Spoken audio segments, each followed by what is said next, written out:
कालनेमी, ऐसे शब्दों का प्रयोग एक तरफ मुझे अपना पति कहती हैं, दूसरी तरफ कालनेमी शब्दों का प्रयोग करके मेरे को अपमानित करने का काम करती हैं। ये शपथ पत्र है उसके साइन से कि मैं आपको पति नहीं कहूंगी, मुझे मुख्य सेविका बना दो। इसकी फोटो आप ले सकते हैं। ये शपथ पत्र उसने जारी किया अपने साइन से, और उसके बाद भी ये मेरे को ब्लैकमेल करती रही। मैंने इसके विरुद्ध रिपोर्ट दर्ज कराई। ये रिपोर्ट दर्ज है थाना ज्वारापुर के अंदर। फिरौती मांगना, वसूली करना, अवैध मेरा शोषण करना, मेरे को ब्लैकमेल करना। इससे भी जब उसका पेट नहीं भरता, बार बार पैसा मांगती रही, मुझे अपनी फैक्ट्री बेचनी पड़ी। इसको 50 लाख रुपए मुझे देना पड़ा फैक्ट्री बेचकर। आप इसके फोन की जांच करा लीजिएगा। 5 दिन से लगातार हरिद्वार, देहरादून, यहां के कांग्रेसी नेताओं से बराबर में संपर्क में, कांग्रेस के पाले में उसको प्रलोभन दे रखा कि राजपुर विधानसभा से तुम्हें चुनाव लड़ाएंगे। उसको मोहरा बनाकर प्रयोग करने का, अपना षड्यंत्र करके मेरे ऊपर आरोप लगाकर मुझे निष्कासित कराने का काम भी इस महिला के द्वारा हुआ। झूठे तथ्य देकर, झूठी बयानबाजी करके, इस तरह के बयानबाजी करके वो मेरा चरित्र हनन करती रही है। मैं मित्रों, अपने पत्रकार बंधु, ये जो मुझे बार बार फट्टू कहती है, आओ मुकाबला करो, सामने लड़ो। माननीय दुष्यंत गौतम जी को गट्टू कहती है। हमारी बिटिया जो किसी दल की नहीं है, अंकिता भट्टारी, उसकी आत्मा को झंझोरा जा रहा है कांग्रेस के द्वारा। मैं कहां से दूं? सुसाइड करने के अलावा कोई रास्ता ही नहीं बचता मेरे पास। मैं कहां से दूं? कहां से पैदा करके लाऊं? फैक्ट्री बेच के दे दिया मैंने उसको पैसे। राठौर जी, इससे पहले आप सहारनपुर गए थे, वहां आपने मीडिया के सामने उसको सारी चीजें स्वीकार की थी। वो क्या था? ब्लैकमेलिंग थी, 376 का मुकदमा, दबाव दिखाना, पैसा मांगना, बार बार करना। मैंने कहा आप खोलो, किसके षड्यंत्र में आप हो। 14 जून को उसने मुझे कहा मैं सबको खोलूंगी, और वहां जाकर नौटंकी करने लगी कि मेरे साथ शादी शो करो। मैंने कहा मैं शादी कैसे करूं तुमसे? मैं शादीशुदा व्यक्ति हूं, मेरे 3 बच्चे हैं, एक बेटा है, 2। उर्मिला शर्मा जो कथित रूप से मुझे अपना जबरदस्ती पति लिखती हैं, मेरा सबसे पहला विषय है कि इस सवाल को भी उठाया जाना चाहिए कि वो अपनी आईडी के ऊपर मेरे नाम का प्रयोग कैसे करती हैं। उर्मिला पत्नी सुरेश राठौर, पूर्व विधायक ज्वालापुर हरिद्वार, बिल्कुल अनैतिक है, असंवैधानिक है। इसका मेरा विरोध है। रविदास पीठ के माध्यम से मेरे साथ जुड़ी, धीरे धीरे काम करते करते उसकी नीयत खराब हो गई, और नीयत खराब करके उसने ये प्रोपगंडा रच दिया कि मैं सुरेश राठौर की तथाकथित पत्नी हूं। इस तरह के षड्यंत्र उसने शुरू से साजिश रचनी शुरू कर दी। वही महिला 24 फरवरी 2023 को मेरे बुग्गावाला, जो मेरा रविदास पीठ का केंद्रीय कार्यालय है, वहां पर आई। मैं और मेरी पत्नी और सैकड़ों लोग वहां थे। वहां नृत्य करके गई, और वही महिला कहती है कि मुझे 6 महीने पता चला कि इनकी पत्नी मर गई, उनके दिल के अंदर क्षेत्र था। इस तरह के झूठे अनर्गल प्रचार प्रसार करने का काम उसने सदैव किया है। बार बार मेरे को अपना पत्नी कहना। अगर मैं उसका पति हूं तो न्यायालय में जाए। मैं संविधान को मानता हूं, संविधान का पालन करता हूं, फैमिली कोर्ट में जाए, अपने अधिकारियों की लड़ाई लड़े। अगर मैं उसमें हार गया तो जो न्यायालय कहेगा मैं उसको भुगतूंगा। सोशल मीडिया के माध्यम से मेरे को बदनाम करना, मेरा चरित्र हनन करना, मेरी भारतीय जनता पार्टी की छवि को खराब करना, बराबर निरंतर मेरे को बदनाम करना, इस महिला का ये चरित्र रहा है। मैंने 4 दशकों से अधिक भारतीय जनता पार्टी को अपनी मां के रूप में खून पसीने से सींचने का काम किया। आप सब लोग गवाह हैं, बहुत सारे लोग हैं, मैं जानता हूं बहुत सारे लोग जो लंबे समय से मुझे जानते हैं। कभी भी मेरे ऊपर किसी भी प्रकार का राजनीतिक या किसी भी प्रकार का आर्थिक और किसी भी प्रकार का सामाजिक आरोप नहीं लगाया गया। जब से ये महिला आई है, इसने मेरे परिवार को तोड़ने का काम किया, मुझे तोड़ने का काम किया, मेरी चरित्र हनन करने का काम, मुझे बर्बाद करने का काम किया। मैंने अपने खून लहू से 14-15 साल आपको मालूम होगा। 10 मार्च 2010 को मैंने रविदास कथा का आयोजन इसी नगर निगम के हाल के अंदर पहले किया। अब 3-3, 4-4 कैबिनेट मंत्री रहे, माननीय नरेश बंसल जी रहे, माननीय मदन कौशिक जी रहे और यतीशानंद जी रहे, बहुत सारे साधु संत उसमें रहे और मेरे गुरु निर्मल दास जी उसमें रहे। आज हमें कहते हैं, क्या बोलते हैं वो, कालनेमी, ऐसे शब्दों का प्रयोग। एक तरफ मुझे अपना पति कहती हैं, दूसरी तरफ कालनेमी शब्दों का प्रयोग करके मेरे को अपमानित करने का काम करती हैं। 20-21 राज्यों में मेरे श्री गुरुदेव इस महापीठ की इकाइयां गठित है। मैं जाता हूं, मेरा भव्य स्वागत करते हैं, भगवान की तरह से मेरे को मानते हैं। इस महिला ने मेरी पीठ को तोड़ने का काम भी किया। मामला शांत हो गया। मैं आपको बताना चाहूंगा, ये शपथ पत्र देकर गई, ये शपथ पत्र है उसके साइन से कि मैं आपको पति नहीं कहूंगी, मुझे मुख्य सेविका बना दो। इसकी फोटो आप ले सकते हैं।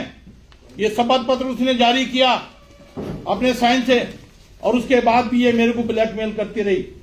मैंने इसके विरुद्ध रिपोर्ट दर्ज कराई। ये रिपोर्ट दर्ज है थाना ज्वालापुर के अंदर। फिरौती मांगना, वसूली करना, अवैध मेरा शोषण करना, मेरे को ब्लैकमेल करना। इससे भी जब उसका पेट नहीं भरता, बार बार पैसा मांगती रही, मुझे अपनी फैक्ट्री बेचनी पड़ी। इसको 50 लाख रुपए मुझे देना पड़ा फैक्ट्री बेचकर। जाके रजिस्ट्री ऑफिस में पता कर लो, मैं फैक्ट्री की रजिस्ट्री की वो कॉपी दे दूंगा। मैंने इसको नगद 50 लाख रुपए, इसने बंबई में मकान खरीदने के नाम पर मुझे ब्लैकमेल करके 50 लाख रुपए मांगने का काम। प्रश्न उठता है पुलिस के ऊपर भी। 1.5 साल होने को आ गया, पुलिस ने कोई कार्रवाई नहीं की। मैं रोता रहा, चीखता रहा, मेरी पत्नी चीखती रही। मेरी बेटी के ऊपर एआई के द्वारा आरोप लगाए गए। मेरी आत्मा रोती है, मेरे कार्यकर्ता रोते हैं। जो कार्यकर्ता मेरे पक्ष की बात करता उसके विरुद्ध बोलना शुरू करती है। माननीय दुष्यंत गौतम जी ने कुछ कह दिया होगा कि भाई तुम्हें टिकट नहीं मिलेगा, तुम महिला आयोग की अध्यक्ष नहीं बनोगी, या कुछ कह दिया होगा जो बार बार कहती थी, उनके विरुद्ध बोलना शुरू कर दिया। आप इसके फोन की जांच करा लीजिएगा। 5 दिन से लगातार हरिद्वार, देहरादून, यहां के कांग्रेसी नेताओं से बराबर में संपर्क में, कांग्रेस के पाले में उसको प्रलोभन दे रखा कि राजपुर विधानसभा से तुम्हें चुनाव लड़ाएंगे। उसको मोहरा बनाकर प्रयोग करने का काम कर। मेरा चरित्र हनन, हमारे सम्मानित माननीय इस प्रदेश के अध्यक्ष, माननीय राज्यसभा के सांसद, उनका चरित्र हनन, माननीय मुख्यमंत्री को 3 दिन के अंदर सरकार गिराने का। अरे एक महिला कहती है मैं एक चमारी सब पर भारी। हमारे समाज के नाम को बदनाम करने का काम इस महिला के कृत्य के द्वारा किया गया। अनेकों जगह मैंने मुकदमे दर्ज करा रखे। मेरी आत्मा रोती है, मैंने किस खून पसीने के माध्यम से अपनी भारतीय जनता पार्टी को गांव-गांव, घर-घर तक पहुंचाने का काम किया था। अपना षड्यंत्र करके मेरे ऊपर आरोप लगाकर मुझे निष्कासित कराने का काम भी इस महिला के द्वारा हुआ। झूठे तथ्य देकर, झूठी बयानबाजी करके, इस तरह के बयानबाजी करके वो मेरा चरित्र हनन करती रही है।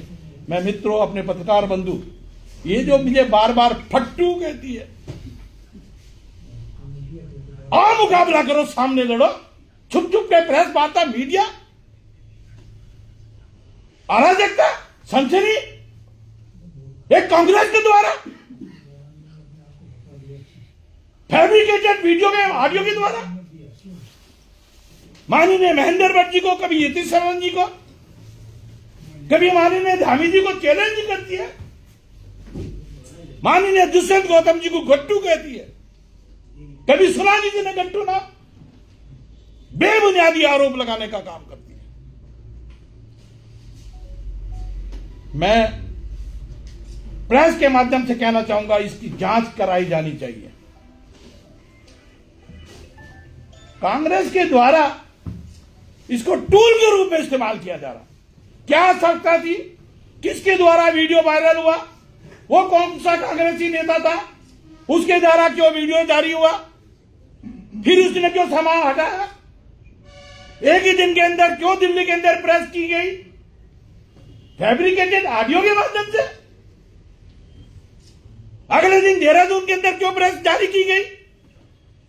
मैं आपके सामने निष्पक्षता की जांच की मांग करता हूं, पुलिस से निवेदन करता हूं, शासन प्रशासन से मांग करता हूं, उर्मिला सनावर के ऑडियो, वीडियो, फोन, व्हाट्सएप, इसको खंगाला जाए 5 दिन के अंदर।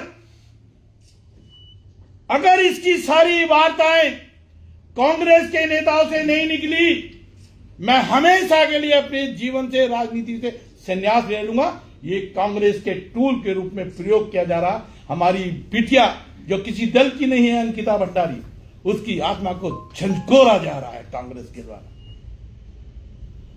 गंदी नीतियों के द्वारा। उत्तराखंड के माहौल को खराब करने का काम कांग्रेस के द्वारा किया जा रहा है, इस महिला को टूल बनाकर।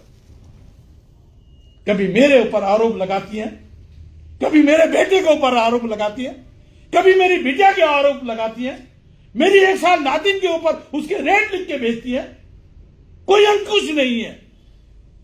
मैं सरकार से मांग करता हूं, तुरंत इसको गिरफ्तार किया जाना चाहिए। कांग्रेस के अध्यक्ष को शोभा देता है, कांग्रेस को बैन किया जाना चाहिए अराजकता फैलाने में। मैं सरकार से मांग करता हूं, कांग्रेस के ऊपर बैन लगना चाहिए। हमारी बहन, हमारी बिटिया, वो किसी कांग्रेस, किसी भाजपा, किसी सपा बसपा की नहीं थी, वो हमारे उत्तराखंड की बेटी थी। उसके लिए समुचित न्याय के लिए न्यायालय के अंदर तमाम घोषणाएं की गई। आओ अपने साक्ष्य रख दो। आज भी कोई बड़े से बड़ा पदाधिकारी होगा, भारतीय जनता पार्टी किसी का पक्ष नहीं करेगी, सरकार किसी का पक्ष नहीं करेगी, उसको जेल के सीखे के अंदर डाला जाएगा। हमें चेतावनी देती है, हमारा मखौल बनाती है, हमें कालने भी कहती है। मैं पोस्ट ग्रेजुएट आदमी, रविदासाचार्य की उपाधि से भी दे। माननीय अशोक सिंघल जी ने और प्रवीण तोगड़िया ने 2010 के कुंभ के अंदर मुझे ये पद जारी किया। उसके बाद में माननीय सुप्रीम कोर्ट के न्यायाधीश बालाकृष्णन जी ने मुझे। आज माननीय पुष्कर सिंह धामी की सरकार अगर अच्छा काम करती है तो कांग्रेस के पास कोई मुद्दा नहीं है, तो इस मुद्दे को इसको भड़काकर टूल के रूप में प्रयोग करना ये घिनौना अपराध में आता है। मैं कहना चाहता हूं, कांग्रेस के ऊपर बैन लगाया जाना चाहिए।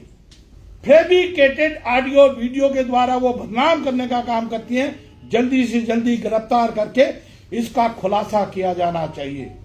किसके कहने के ऊपर इसने ये आरोप, झूठे आरोप लगाए? मैं आप सबसे निवेदन करूंगा कि आपकी माध्यम से मेरी बात शासन प्रशासन को जाए, पुलिस के बीच में जाए, और पुलिस से भी मांग करूंगा, माननीय कप्तान साहब, मैंने 23/9/2024 को यह मुकदमा ज्वालापुर में दर्ज कराया था कि मेरे से बार बार फिरौती मांगी जा रही है। कृपया करके उसको गिरफ्तार करने का काम करें।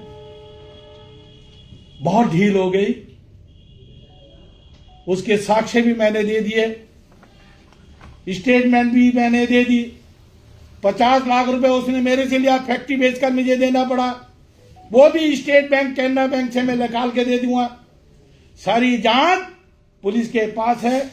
मैं निवेदन करूंगा माननीय कप्तान साहब कि आप इस महिला को तत्काल गिरफ्तार करके, अगर मैं दोषी हूं तो मुझे भी जेल भेजो, और वो दोषी हो तो किसी भी कीमत पर बख्शी नहीं जानी चाहिए, और उसकी ऑडियो वीडियो की जांच होनी चाहिए, और उसके टेलीफोन की जांच होनी चाहिए, व्हाट्सएप कॉल की जांच होनी चाहिए। कौन से कांग्रेसी हैं जो 5 दिन के अंदर उसके संपर्क में हैं? मैं अपनी वाणी को यही विराम दूंगा। किसी ने कोई और पूछना है तो वो मालूम कर सकते। कल एक आपके खिलाफ मुकदमा दर्ज हुआ है, उस उर्मिला के खिलाफ भी और आपके खिलाफ भी, उस पर उसे क्या कहना है? देखिए, ये तो सब किसके योजना पे हो रहा, किसके द्वारा हो रहा, क्यों हो रहा, मेरे को जांच करा लें, जांच कर लें। अगर मैं दोषी हूं तो मुझे जेल भेजो। हरिद्वार में भी दर्ज हुआ है और देहरादून में भी मुकदमा दर्ज हुआ है। मैं कहता जांच कर ले साहब, मैंने देखा, जांच कर ले, दोषी होगा तो मैं जेल चले जाऊंगा। मैं कोई अपराध ही नहीं किया। आपने भी ज्वालापुर पुलिस को तहरीर दी थी क्या? मैंने अपनी तहरीर दे चुका हूं। वो पुलिस का कहना है कि आपने पहले भी तहरीर दे रखी है और उसके द्वारा दोबारा तहरीर आई है। निश्चित रूप से हम इसमें काम करेंगे। आपने कहा कि आप 50 लाख रुपए दे चुके हो, क्या अब उनकी कोई और डिमांड भी है? बराबर, जो वो डिमांड करती तभी तो मैं परेशान हूं। मैं कहां से दूं? सुसाइड करने के अलावा कोई रास्ता ही नहीं बचता मेरे पास। मैं कहां से दूं? कहां से पैदा करके लाऊं? फैक्ट्री बेच के दे दिया मैंने उसको पैसे। राठौर जी, इससे पहले आप सहारनपुर गए थे, वहां आपने मीडिया के सामने उसको सारी चीजें स्वीकार की थी, वो क्या था? साहब, ब्लैकमेलिंग थी, 376 का मुकदमा, दबाव दिखाना, पैसा मांगना, बार बार करना। मैंने कहा आप खोलो, किसके षड्यंत्र में आप हो। 14 जून को उसने मुझे कहा मैं सबको खोलूंगी, और वहां जाकर नौटंकी करने लगी कि मेरे साथ शादी शो करो। मैंने कहा मैं शादी कैसे करूं तुमसे? मैं शादीशुदा व्यक्ति हूं, मेरे 3 बच्चे हैं, 1 बेटा है, 2 बेटी है, सबकी शादी हो गई। मैं आपसे शादी नहीं कर सकता। मैंने केवल इतना कहा कि वो तुम जीत गए, मैं हार गया। तो ये जो 50 ये आपका व्यक्तिगत मुद्दा ना बनके ये तो ऑडियो पे निर्भर हो गया है कि ऑडियो यदि सच्ची है तो प्रदेश की बहुत बड़ा जलजला आ सकता है, और यदि वो झूठा है तो उसके खिलाफ कार्रवाई होनी। मैं कह रहा यही तो आप शासन से क्यों नहीं, शासन इसकी जांच कर रहा है? मैंने साहब मांग करी, और ये मांग तो कर रहा हूं मैं। अरे फॉरेंसिक जांच कराओ, अगर मैं झूठा हूं तो बताओ। आप देखते हैं तमाम स्कैम हो रहे हैं, अमिताभ बच्चन की तमाम आवाजें आ रही है, लोगों को बुला रहा, पुलिस के द्वारा फोन आ रहा, पता चला कैश डिपॉजिट हो गया और बेटे की आवाज आ रही। ये तो फैब्रिकेटेड है, मैं बता रहा हूं। उसकी फॉरेंसिक जांच कराओ, अगर मैं दोषी होगा तो उसकी सजा भुगतूंगा। एक सेकंड रोज ऑडियो नंबर सहित दिखाई जा रही है, उसको क्या कहेंगे आप? देखिए, किसी की वीडियो के बारे में मैं नहीं जानता, मेरा कोई इस तरह का वीडियो नहीं है जो मैं कहना चाहूंगा। मेरे से बार बार फिरौती मांगती है, बार बार फिरौती मांगती है, बार बार फिरौती मांगती है। उसने मेरी नाक में दम कर दिया, मेरे परिवार का। मेरी पत्नी टेंशन में, तनाव में, मेरा बेटा तनाव में, मेरी बेटी तनाव में। वो ये जो फोटो वायरल हो रहे हैं सब्जी काटने वाले आपके, वो बेड पे बैठ के वो कंगा करने वाली, ये क्या? मैं तो घर में भी सब्जी काटता रहता हूँ। इससे ये क्या, ये अपराध की श्रेणी में आता क्या? नहीं, ये तो ये मित्रता की श्रेणी में भी आता होगा। ये जो आपने 50 लाख रुपए देने की बात कही है, ये वो सहारनपुर वाला जो जब आप मीडिया के सामने आए थे उसके बाद की बात है या उससे पहली बात? उससे पहली बात, उससे पहली बात। उसके बाद मुझे आप ठीक याद है, उससे पहली बात। तो उसके बाद आप मीडिया के सामने आए और आपने उसे पत्नी स्वीकार की। मैंने स्वीकार ही नहीं किया, मैं यही तो कह रहा हूँ। अरे तलाक नहीं हुआ आज तक। मैं कैसे, मैं पढ़ा लिखा आदमी हूँ बाबू। बीच में मैंने लॉ छोड़ रखी है 2 साल करके। मैं पढ़ा लिखा आदमी हूँ, मैं कैसे पत्नी स्वीकार कर लूंगा?